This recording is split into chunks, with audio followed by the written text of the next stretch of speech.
When it comes to your blog, planning is your best friend. I've been creating blog posts for businesses for around 6 years, so I have tried this every which way, and I can tell you without a doubt that going at it without a plan by the seat of your pants is hands down the worst way that you can approach blogging. I'm Whitney Ryan, copywriter and content strategist, and in this video I'll share with you the 5 things you need to plan your blog editorial calendar. None of it is overly complicated or takes a ton of time, but you do need all 5 if you want an effective editorial calendar and one that you're sure to stick to.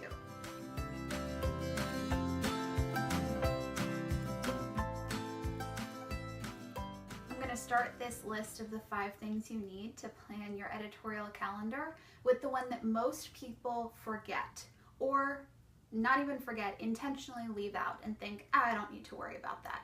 And that's a clear picture of what your ideal audience member looks like. So this is where those ideal customer exercises come into play that people always skip and say, I don't need to worry about that because I want to sell to everyone and I want everyone to be able to read my blog. And this is just the biggest misstep that you can possibly make. Because think about it, you talk really differently to your grandmother versus your partner versus your friends versus your mom versus your clients, your customers, your mastermind partners, your coach, your doctor. Like, you have slightly different ways that you communicate with all those different people. And it's always still you, it's always your personality, but you just show different parts of it depending on the situation, depending on what that relationship is like.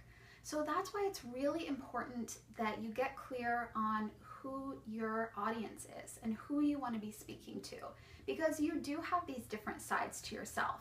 And unless you know who you're going to be talking to with your blog copy, chances are your copy is going to be really generic because you're not going to have that picture in your mind of who you're speaking to.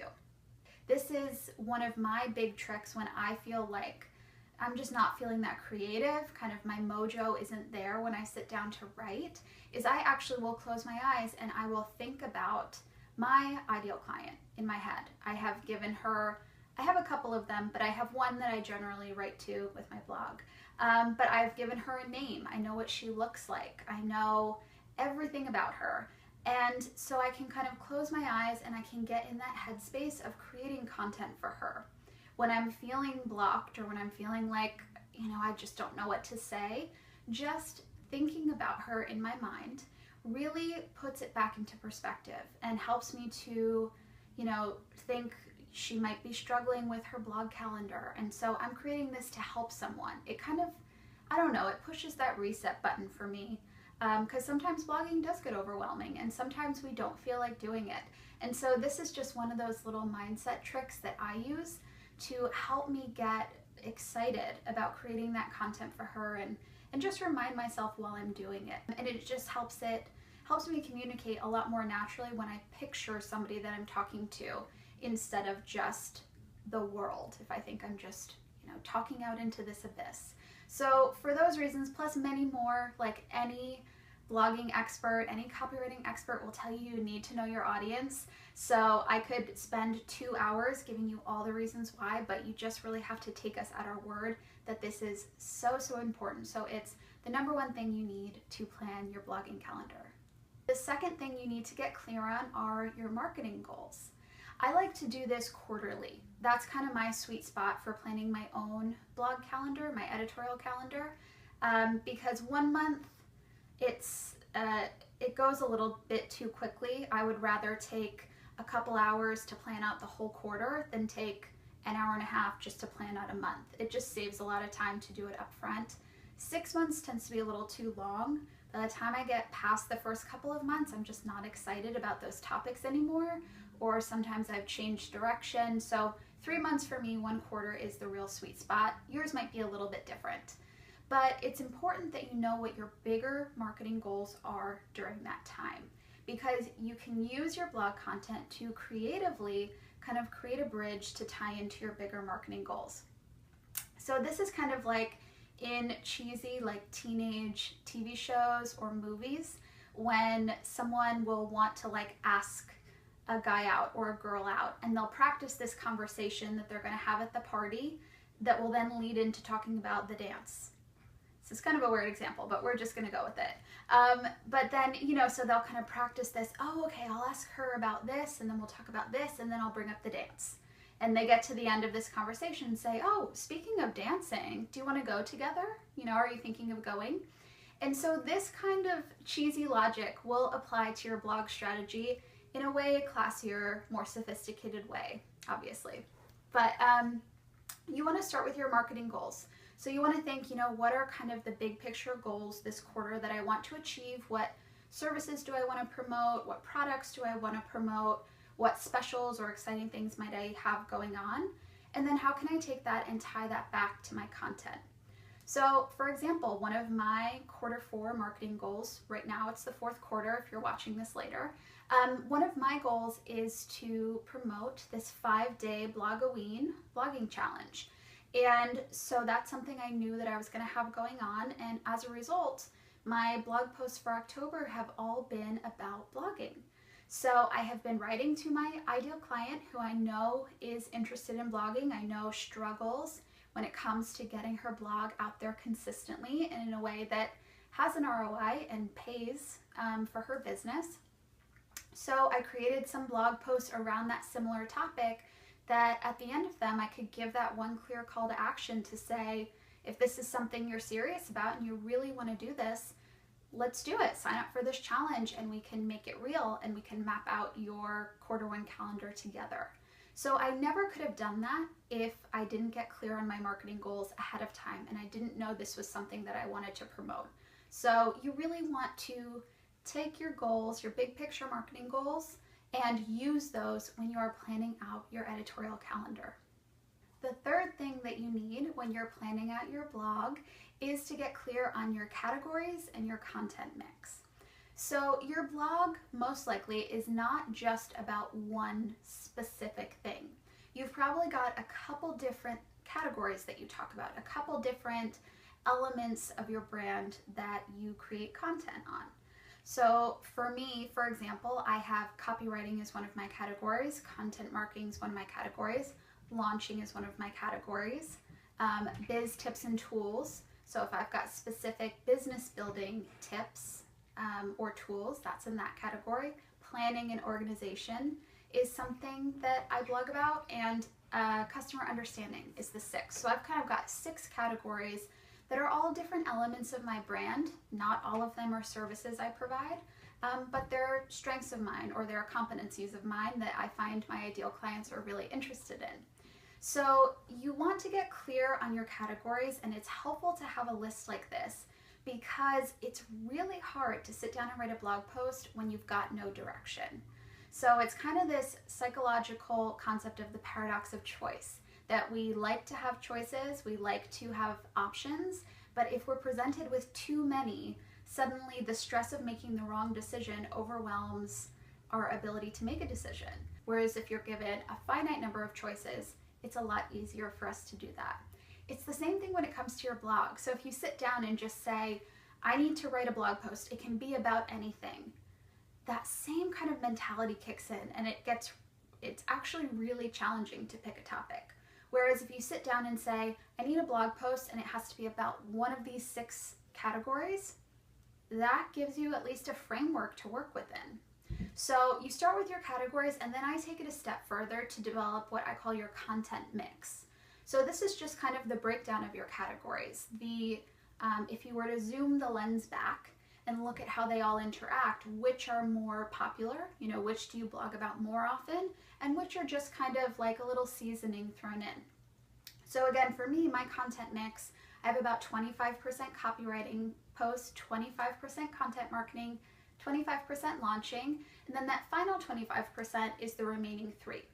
So this is really helpful when, again, I go through my quarterly plan, because there are 13 weekly blog posts in a quarter, to be able to split up and apply that content mix and say, okay, 3 need to be on copywriting, 3 on launching, 1 on business tips and tools, 1 on planning, 1 on customer relationship, and 1 little miscellaneous one that I will kind of disperse depending on my marketing goals.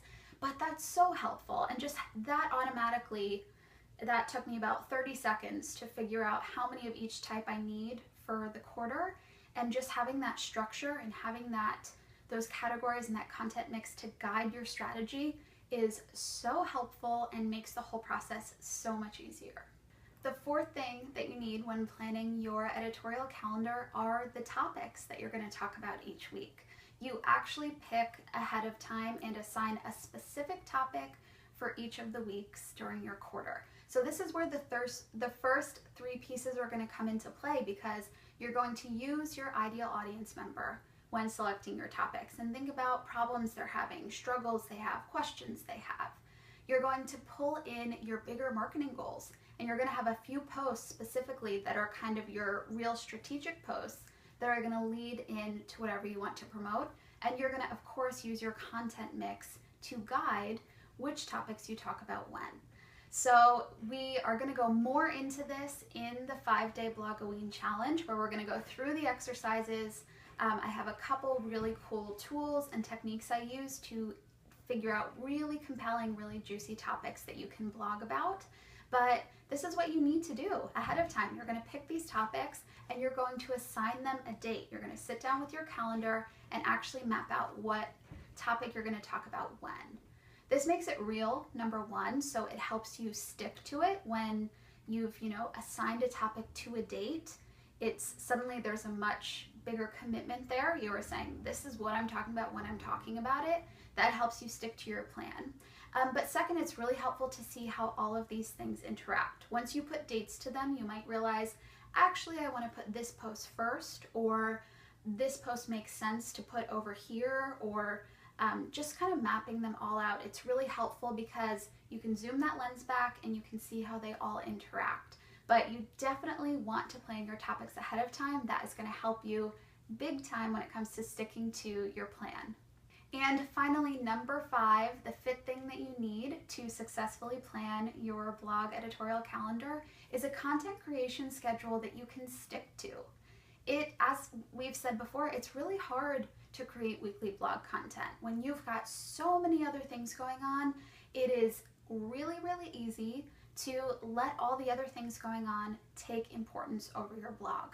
So that's why you need to upfront, when you're planning, decide when you're going to work on your blog. Find those pockets of time and put them into your schedule. There's that adage to, what is it? You don't prioritize your schedule your priorities. So we don't just want to say, okay, what's on my to-do list and what's most important. Blogging is a priority. It should be a priority. It's such an important part of building your brand and building your business. And so when you're at that 100% level, when you are all in, you're gonna make it real, and you're gonna kind of say, okay, when realistically can I work on my blog? What, every week, every month, every quarter, what are the chunks of time that I'm gonna dedicate to making this happen? And really be open and honest with yourself about what will work for you, what kind of timeline will work for you. In the 5-day Blogoween challenge, I'm going to go through 3 possible scenarios, 3 ways that you can batch your blog creation content depending on what your style is and what you like best. This will give you a great starting point to kind of figure out some different ways that you can create your blog content that will match your typical workflow. So that is it. Those are the 5 things you need to plan your blog editorial calendar. As every solopreneur, entrepreneur, small business owner knows, knowing something is incredibly different from doing something. So if you're serious about this, if you're serious about creating a plan for your blog, please join me for my 5-day Blogoween blogging challenge. It's starting next week. So you definitely want to sign up below this right now so that you can join us. But we are going to work through all 5 of these topics. We are going to define your ideal audience member. We're going to go through the most important things you need to know for compelling copy. You're going to define your marketing goals and figure out what the best goals for quarter 1 are going to be for you. You're going to plan out your categories and your content mix, so you've got a really clear direction of what type of posts you want to include. we're gonna pick your topics. We're gonna go through some of my handy strategies to find really, really captivating blog topics for your audience. And we're going to go through those 3 different types of content creation schedules so that you can see which feels like the best one for you and you can commit to doing it. So if you want to join us for all that, if you want to guarantee that you're going to get your Q1 plan done, because I'm willing to bet that you've never really done that before. It's something maybe you've thought about, but you haven't fully committed to doing it. If you want to fully commit to doing it and start 2017 off on a really strong foot, just go to whitneyryan.com/blogoween, or you can click below to sign up. If you enjoyed this, please share it on social media or email it to one of your friends. Especially if you're signing up for the challenge, it is so helpful to have that extra layer of accountability.